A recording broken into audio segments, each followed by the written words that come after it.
Hi there. Welcome to Colloquia Comica, Talking Comics. Barry's here. Where's Wally? Wally's here.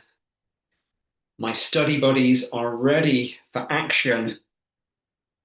Last time we looked at DC Finest, The Flash, Human Thunderbolt, the original Flash stories. Well, the original Silver Age that made it iconic in the modern sense. So we can't look at everything, but we looked at the very first issue, the very first, the one on the cover. Now, what are they doing? Like omnibuses or archive-ish editions? Like let's just continue where we left off with 124. No, let's skip to the 70s. Just stuff that's never been, going through issue by issue by issue in those old omnibus or archive editions. They never got this far. So it's great to just skip ahead to a period where Flash has just never been collected. He's never been collected in this period. So hopefully this will continue. So what's going on here? There's so many variations on this cover. Is why the entire volume is basically him being perceived to be dead. Which eventually it did happen. We did it. Killed the Flash. Wrong. And I've got to find my real killer or stay dead. Actually, that's not what happens in the issue, but you've got to read it to find out because we're not going to look at it in detail. But yeah, there's always this idea of them, gunning him down in the Flash Museum or something, but it's not really him. But this time it really was him, but they didn't do it. But but anyway, it gets into the real like spirituality of the Flash. His spirit, his like speed essence, his aura, his energy is going off into other dimensions. The Speed Force was already there. Like Mark Waid just labeled it the Speed Force, but it was always there in these old Flash comics. It was the idea. We could say the mythology is pregnant with the idea. Mark Waid is just realizing and fleshing out something that was always kind of there. Anyway, let's look at the volume then. So the covers here just don't do it justice. There's such a variety of stories here. There's weird and wonderful stuff. There's all sorts of stuff. Lash, this is your death. He's crying. Does he find out about Crisis there? Does it have Crisis in this volume?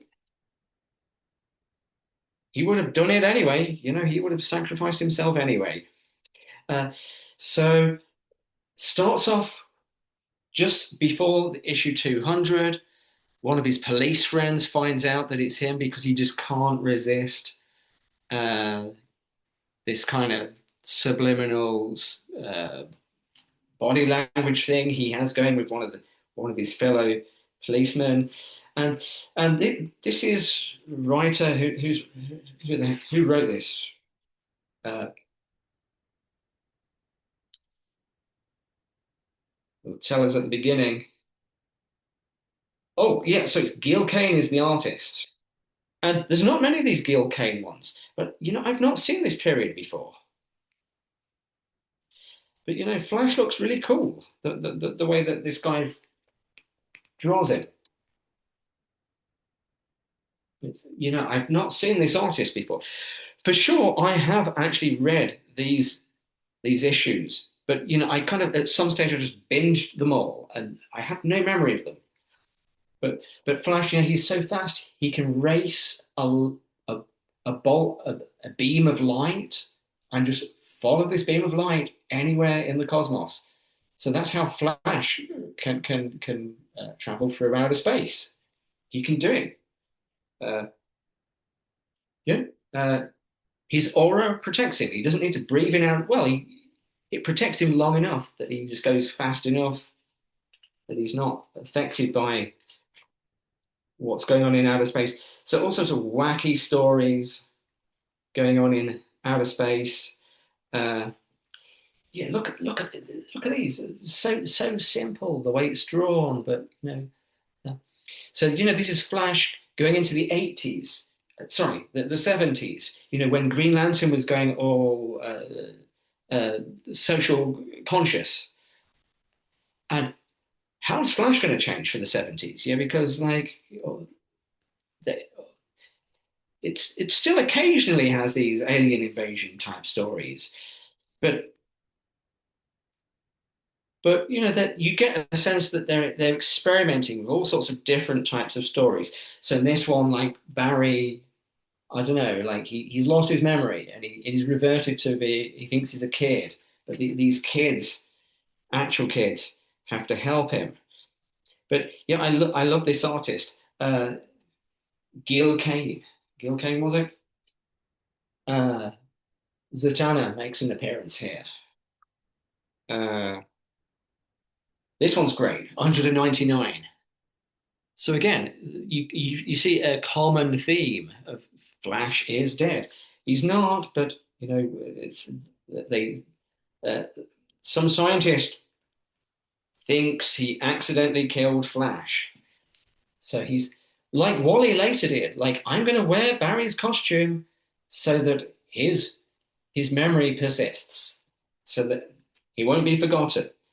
There's already a scientist who thought he had inadvertently killed Flash, who's responsible for this. But it turns out Flash wasn't dead. Spoiler, oh my God. His heart was just going so slowly that they didn't know he was still alive. But, you get Iris goes through this so many times, like, oh my God, Barry's dead again. It's what I like about this. I'll get in trouble for saying this, but it's what I like about the Spurrier run that, like, when Barry's possessed by the crown of thorns, not just one thorn, all the thorns of the evil multiverse or something, to kill Iris and Linda. And Iris is just so casual, it's like, yeah, well, Linda, just chill out because, you know, we've been through this a million times. Barry's gonna come through. Yeah. He's gonna resist the temptation to kill us while being possessed. He's been possessed so many times. Iris is just so blasé about it. Linda's like, let's run. It's like, seriously, you think you could escape this guy? If yeah, we're just, she just has total faith in Barry. So I've not read all of these yet, but it's a really nice snapshot of that period, that the happy period for Barry. After the initial period of meeting Iris, getting married, eventually Iris finding out that he's the Flash, and later when she died, this is the happy period where they're married together. That she knows he's the Flash. The way their relationship works, where there are no lies. They're totally on the same page, and their life together. And Iris, the way that she's portrayed as being an independent young woman, she's going off on picture news assignments, and Flash just comes in uh, occasionally, but a lot of it is kind of how we'll see this in a moment when we perhaps have a deep dive into one of these issues, but the way that they make Iris more than just the girlfriend. That they weren't sure how to go about that, but yeah, they managed it in a surprisingly flashy way. We also have that's what I like about these DC Finest editions, that it's not just going through all the issues.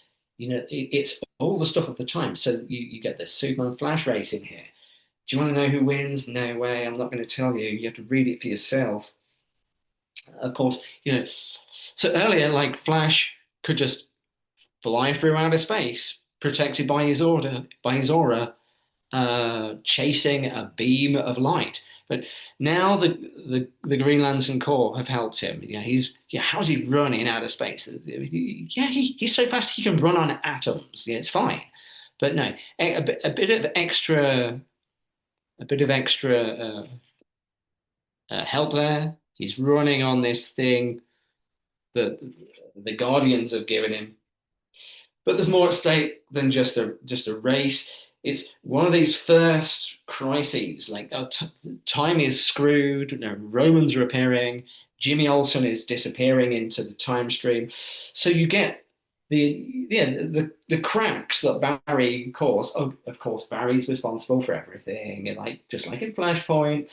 But the cracks that had appeared from Barry initially going over to Earth 2 and eventually causing the crisis, they're already apparent here. Yeah, time is already cracking up. But it's that thing of is Barry the problem or the solution? And it's one of the things I don't really jive with the characterization of Barry since he came back because they're always they've originally he was this hero that always knew what to do. He was always his powers were established, but no development. But how do you put a character like that in the modern world? So he had they I get it. They had to make him imperfect in order to have some character development, like Wally. But they made him so like he's so useless. Like they took him from being this absolute godlike figure that's absolutely perfect or perceived to be so, from becoming a saint after having died to save the universe, but coming back like they kind of did the opposite of him. It's like now he's to blame for everything, all the problems, like Flashpoint, and it is why the paradox thing came along. Like you're worse than all the villains put together. You've caused all these problems. But they retconned that. It was Dr. Manhattan, no problem. But anyway, yeah, check out the volume to find out who wins the race because uh, my hero won. No, they didn't. But yeah, I'm telling you who wins. You got to go buy it yourself. Support DC. Anyway, yeah, this is a very varied volume. There's a lot of like supernatural type stuff, all sorts of supernatural, playing with like the idea of the afterlife. Because, in the real world, we know ghosts and stuff is just superstition. But, this is the DC universe. Like, ghosts are real. Ghosts are a real thing. So they explore all these spiritual stories that that, that are great. Uh, So, this isn't Iris, but it's like some woman is granted immortality for a day. How's that work? You're immortal, but you're going to die after a day. Well, she's invulnerable for a day, so she can't die for the entire day. Uh, but the price you pay, right? So vampires have no vitality, but they live forever. This is the opposite of a vampire. She has total vitality, but she's going to pay by dying. So it's what Wally says in Flash 49 of his run. We Flashes don't live long, we just live fast. But there's a lot of these like spiritual stories in here uh, that uh, like Iris is possessed, or there's a ghost that's gonna take Iris. There's satanic cults, all sorts of stuff. And that they're showing that Barry isn't such a square because he's with it, guys. He's moving with the times. Look how coolly he was for the 70s at any rate. Barry was into rock music, so after the 60s, yeah, like all characters were like that in the 60s. They didn't really have personality. It wasn't a thing. It was ideas, concepts. He was just like representing a concept, right? But the 70s, like they fleshed out Hal Jordan. They managed to do it with Barry too. But because a lot of these issues are just totally forgotten, he's a groovy guy. Goes out to rock concerts. But yeah, so I'm not sure if it's a very successful thing they do with fleshing out Barry's character, but they tried. But yeah, there's a lot of these like kind of spiritual stories, which eventually ties in with uh, the mythology of the Speed Force and what happens to your energy when you become one with the universe, whether it's the nirvana of Buddhism or the kingdom of God of Christianity. Uh, these explore them, but in a pop culture way, a modern scientific spirituality, and that's great. But again, this apparent miracle, can you work it out, viewers? It's a kind of miracle, like whoa, this normal guy was shot, but the bullets just dropped. Can you guess what really happened? Was it a miracle? Is that what real miracles are? Pause the video and tell me. So, did you catch it? Yeah, of course. It's not a real miracle because the Flash just sped by, surely, and just didn't catch the bullets, but just let them drop on the floor. I'm sure that's what you're thinking. And it's not actually a miracle, but like the Flash in himself is a miracle. So it's still a miracle, even if the bullets dropped one way or another. It's still a miracle. There it is. There's the spoiler. So, but Barry's messing with them. They never find out. Or does he explain it? No, he doesn't explain it. And the poor sisters are just left thinking it was the miracle in their sense of a miracle. But yeah, it was still a miracle. Yeah, within a fictional comic book universe, there can be real miracles, right? Uh, then we get to the cover issue. So yeah, this one's great because it starts off with Trickster and Boomerang. They think they've killed him, but they haven't. Because did they use their boomerangs and tricks? Does Trickster also have a boomerang? Is he excluded from having a boomerang?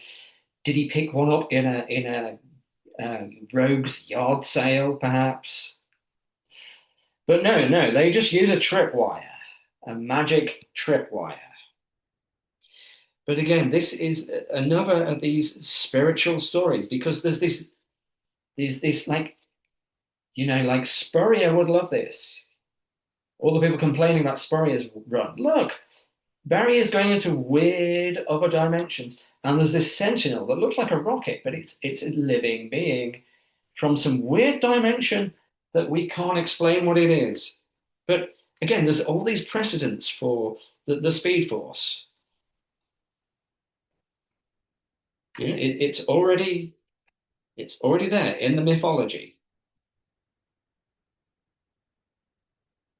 So the devourer of your universe. So, this is what's really going on. Like, and of course, it's not just a giant rat eating the universe. That's just how Barry's mind, as a human, all too human person, kind of conceptualizes it. But but you can see it's somehow in his subconscious that he already knows what's coming. He's already got this subconscious notion of the anti-monitor one day coming to do precisely what this giant rat already tried. That's a kind of, yeah, that's teasing the anti-monitor. Or Marv Wolfman must have read this. But all this extra dimensional stuff, wackiness was always there. Anyway, that's as far as I've got. Check it out for yourselves. But maybe we could take a deep dive into just one of these stories. So, oh, it's all such great stuff. What? So many great stories to choose from.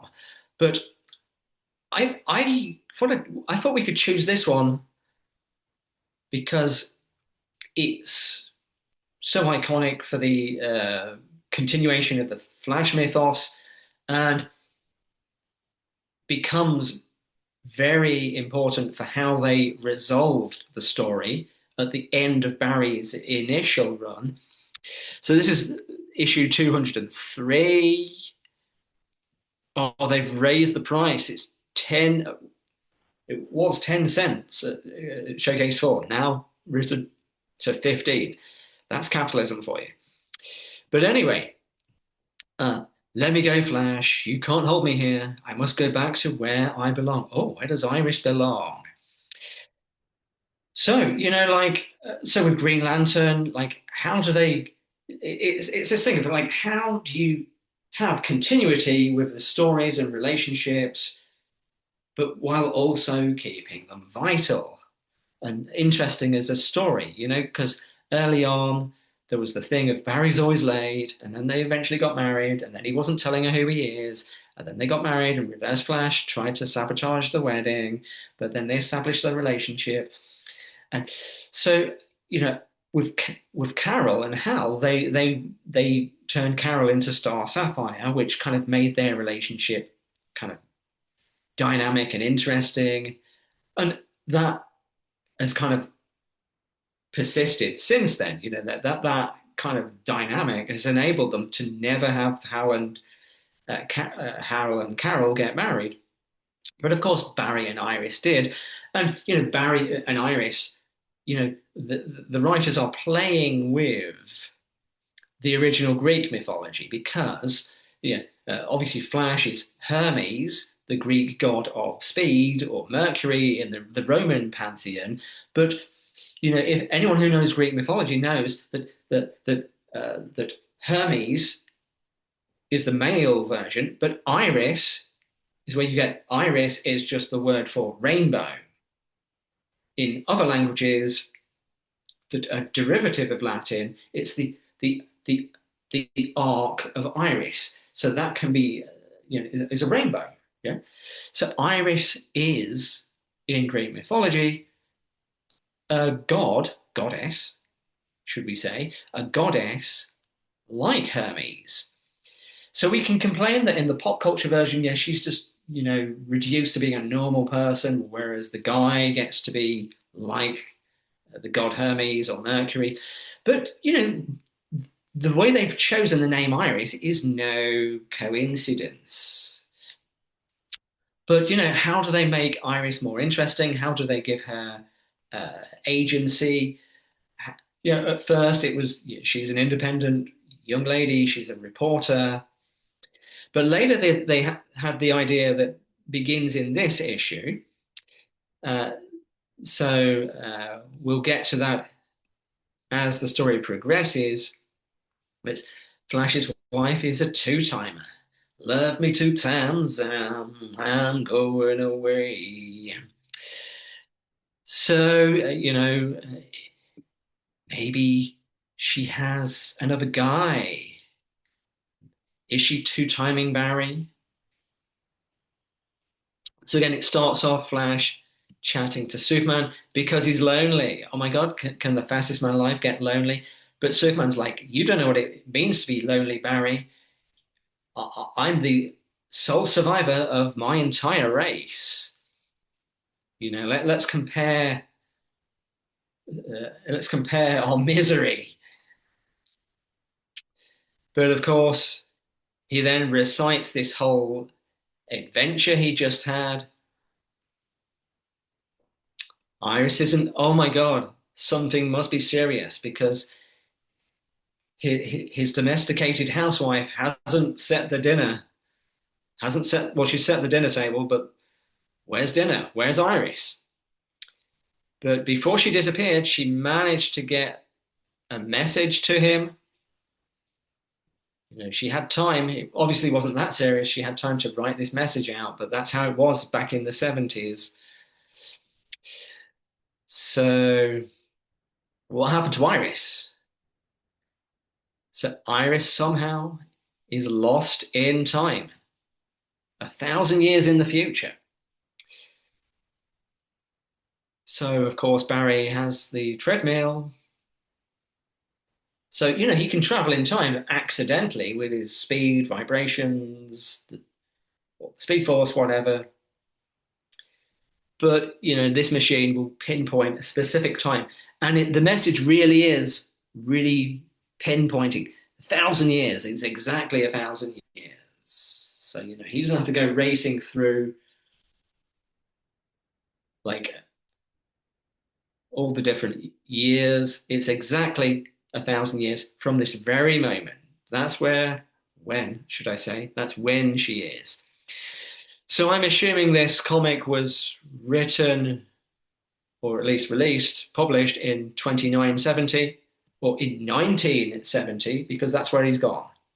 But the exact day, whenever it was. So this is how they perceive 1,000 years to be. A red sun, so Superman's screwed. But there's a shortage of water because, yeah, that's what's happened. All the water's gone. He's got to find Iris. Where is she? So water's precious. Aqua purifi. So you don't go stealing water. So like anything, like the powers that be, somebody or other, some big corporation has got is controlling all the water. You know, every generation there's some resource that they're fighting and having wars about. In our times, it's oil that they're fighting over.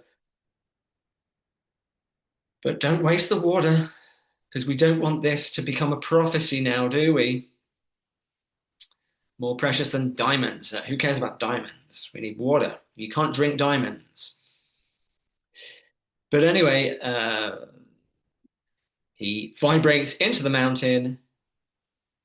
And if you don't know to skip the ads, of course, it tells you. So let's skip 2 pages. Oh, it's only one, but on the second page. I misread that. So this is this iconic look at the central city of 2970. So this is after Reverse Flash's time, right? Because Reverse Flash is from the 25th century. Iris is from the 30th. So surely Iris should be able to defeat Reverse Flash easily. She has an extra 500 years of advanced technological know-how. If only she'd spent more time in the future. But anyway, it doesn't look great, like the future is now, but uh, they haven't been using their future tech with wisdom. They've still fallen into the trap of having the same problems as us. So, although the story is set in the future, it very much still looking at the problems of the present day of the 70s, namely like the Cold War, Russia, America, holding the whole world hostage. That if anyone um, just flinches, everyone loses. Mad, mutually assured destruction. But in this time, yeah, America, Russia, China, they're no longer great powers. It's like there's some of a great power, but it's Earth East and Earth West. So, as we already have these notions of Eastern and Western culture, that they continue with this. Water's being rationed. So it's no longer Central City. It's just Earth West. And of course, Iris is like, "What are you doing here, Barry?" Well, she knows he can time travel, but she knows she has to stay for whatever reason. So then we get the Iris's real origin story. She's not just some uh, reporter. Iris is from the future. Then that's the big revelation here. So Obviously, her parents thought there was going to be a nuclear holocaust, and they decided to send Iris back in time to be adopted by the West family. So her real name is Russell, it's Iris Russell. So she's not actually really related to Wally, but who cares? They look, she's, she doesn't have to be a blood relative. You know. So obviously the nuclear holocaust didn't actually happen, but here it is. This is what they thought was going to happen. They sent the baby back through time, which brings us back to that initial part of the story with Superman. Why does Barry have to go up to the Watchtower and talk to Superman? Because that was the inspiration for this story. So they're not doing it with Flash. Like that'd be too much. Barry is from the future. We know he's fated to spend his last days in the future, but it's this story that gives us that. Like that whole thing where Carrie Bates first has Reverse Flash kill Iris, and then she comes back. It's because of this story that that's possible. And I think this is Carrie Bates. Is this Carrie Bates? Let's find out.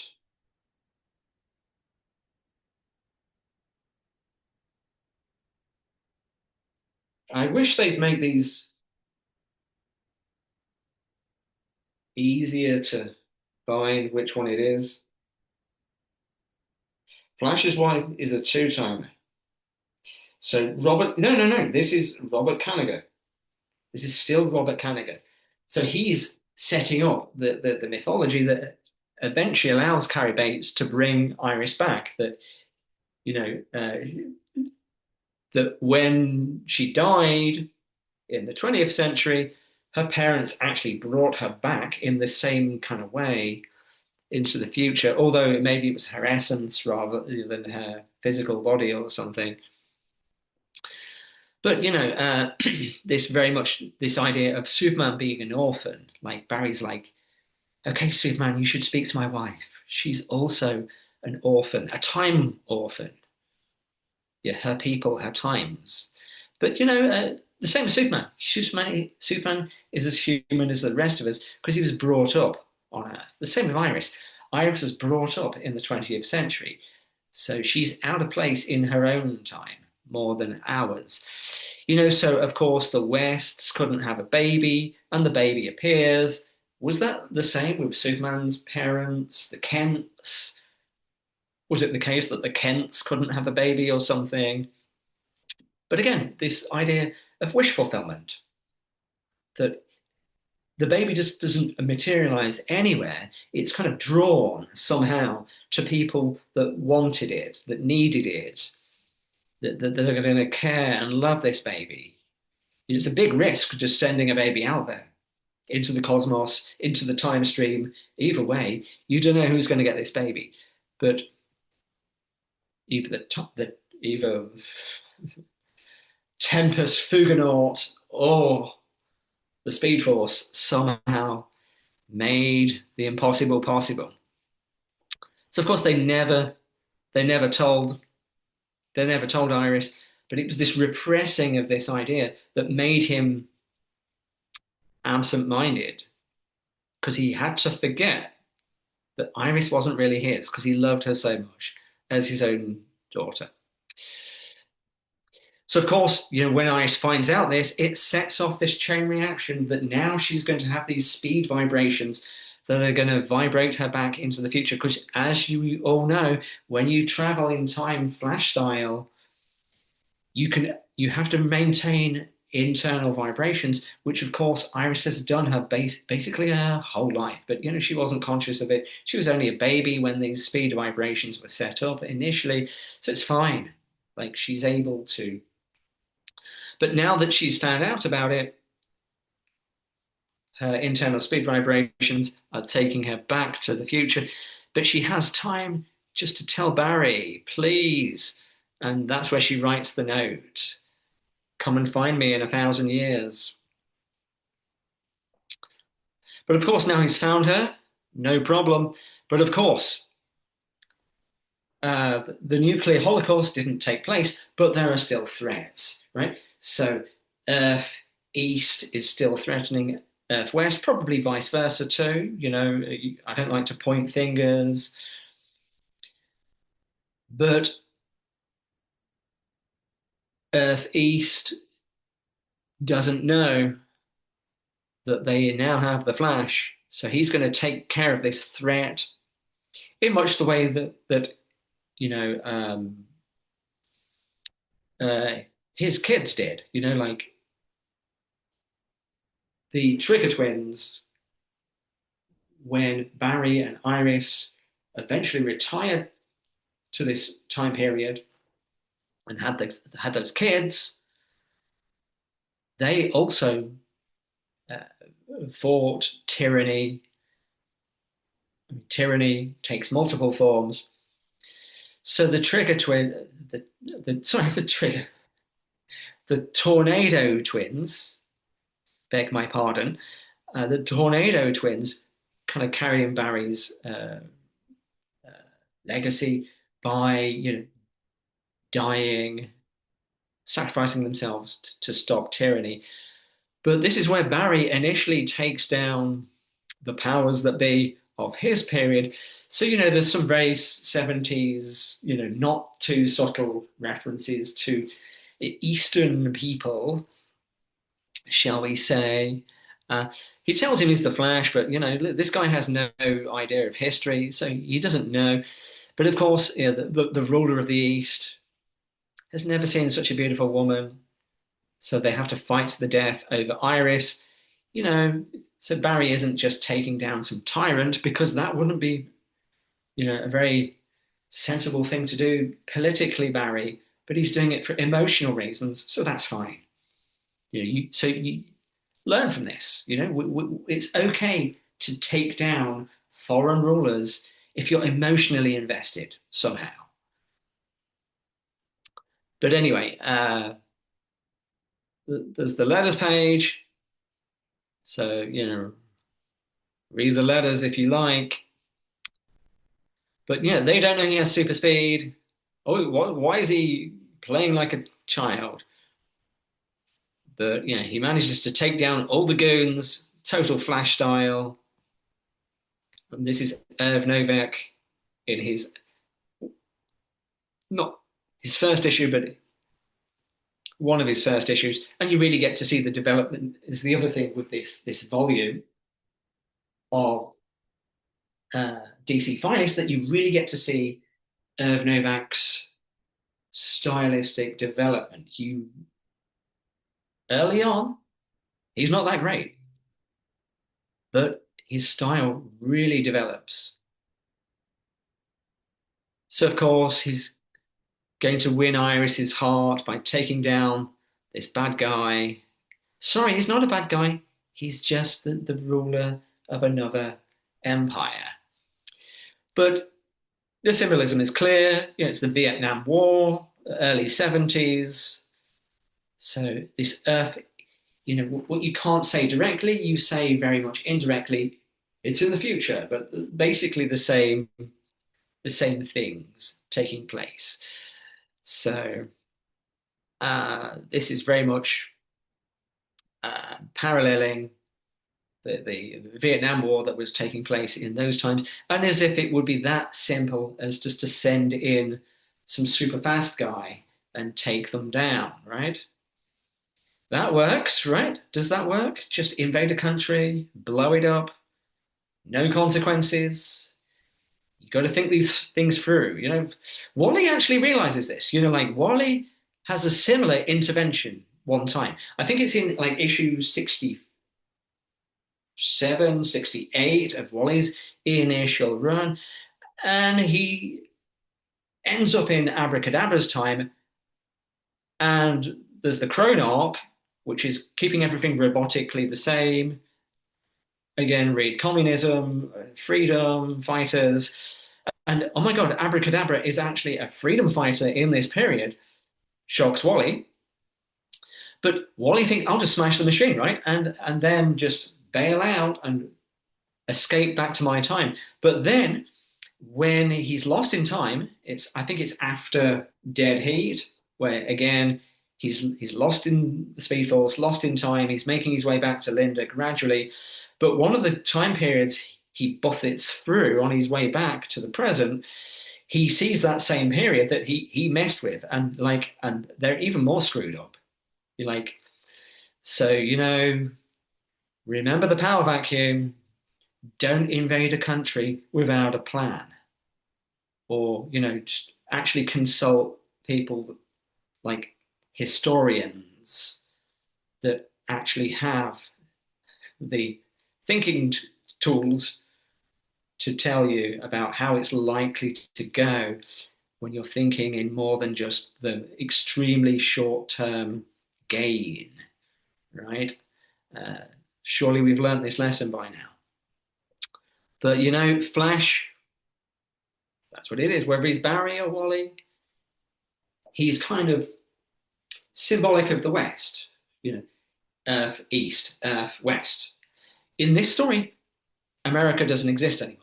China doesn't exist anymore. Russia doesn't exist anymore. They're just the hemispheres. So they're simplifying it down to the basic symbolism, and of course, what represents the West is this. Yes, it's freedom and individuality and but spontaneity, but this you know race in, ask questions later kind of approach. So we already know how this plays out in the later stories of this time period, right? That is it EarthGov or like President Thorn? So like one of Reverse Flash's descendants takes over this time period, and then you have this world government. So yeah, great. The evil Earth East have been defeated, but you can assume that President Thorn. I mean, correct me if I've got the timeline totally confused here, but within the living time period of Iris's parents and kids, like Reverse Flash's descendant takes over this time period, and then you have one Earth rule. And as I say, I think this will be very interesting if they do decide to bring Barry back in some form or other. You know, get rid of him the way they originally got rid of him. Have some flashbooks set in the future. Continue the story that they may well have done so. Because when they decided to kill him in Crisis, they'd already essentially gotten rid of him. He was already retired in the future. So I'd like to see a continuation of this future story with Barry as a future Flash, with the Tornado Twins, continuing these battles against EarthGov, against uh, President Thorn. We've seen some of those in the Impulse stories. Impulse visits his mom in some of those stories, and you have Impulse with the resistance movement instigated by his mother against President Thorn, of course, Reverse Flash's descendant. But like some combo of this with a bit of Reverse Flash thrown in here and there. Need I mention Cobalt Blue again? Come on, let's do it, DC. You don't know what to do with Barry. This is perfect. So of course, have to get them to work in peace, live in peace. That'd be a great idea, Barry. So the crisis is averted, and all we need to do is wave goodbye and go back to our own period. So he relaxed his vibrations, and they went both back to the present. But of course, they can visit Iris's parents whenever. So of course, this is setting up the precedent for what's going to happen when Iris apparently dies. Oh my God.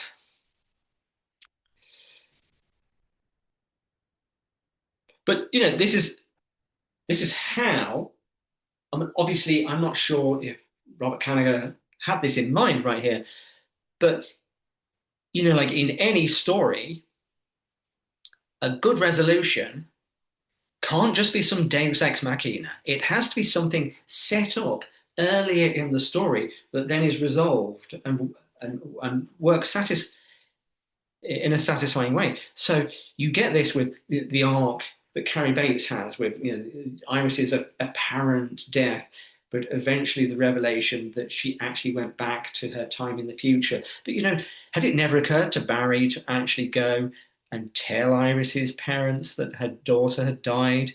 But he was so distraught, he never got round to it. But anyway, Superman's not the only one who's out of touch with his people. Iris is also a time fugitive, a time orphan away from her people. But she got to live with them eventually.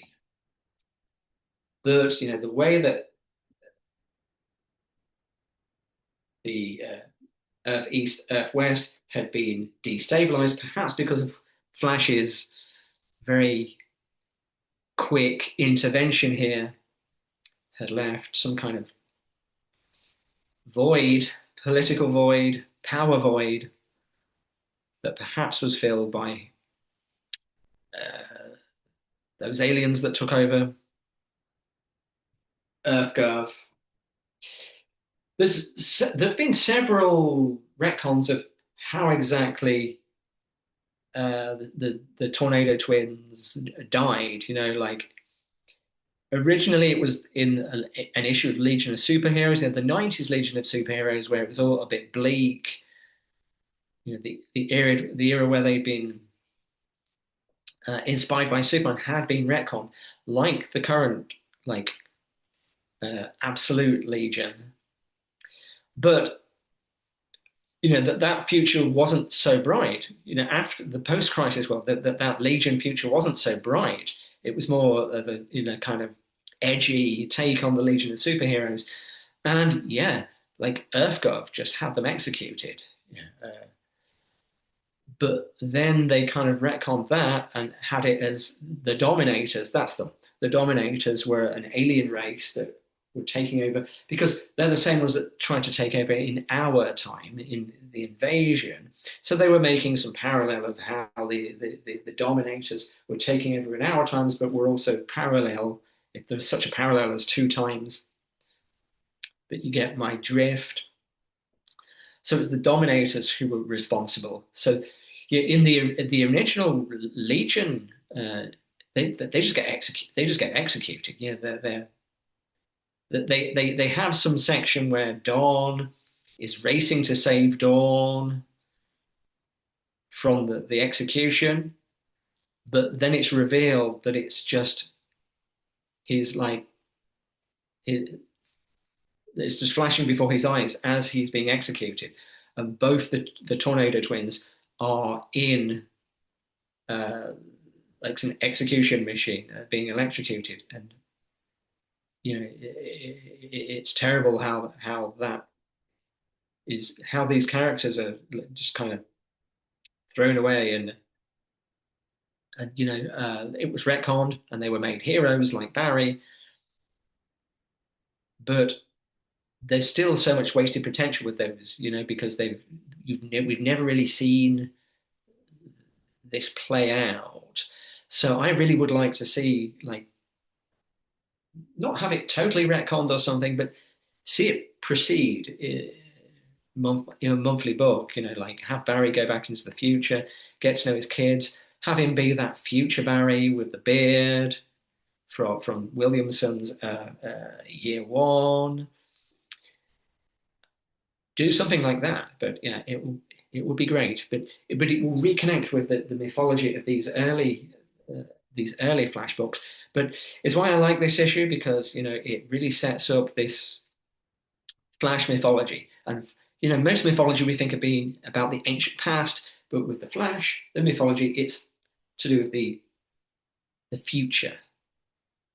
And yeah, the Legion of Superheroes and XS and all of that. So obviously it was limited how far the TV series could explore that, but with a comic book, you know, it's the artist's capacity to draw it, which is limitless. So yeah, that's how I would like them to continue Barry's story while keeping Wally's running. Anyway, yeah. So hope you enjoyed the video. Go and pick up these volumes. They're great. We've had a deep dive into one of the issues, but it's great just to chill out and read this stuff. And the 70s for the Flash has a different vibe to the 60s, but it retains that kind of wacky aspect, but it takes you deeper into what eventually becomes the Flash mythos, but also the spirituality and the themes that eventually became consolidated in the idea of the Speed Force. Anyway, it's time for me to run. So until next time, take care.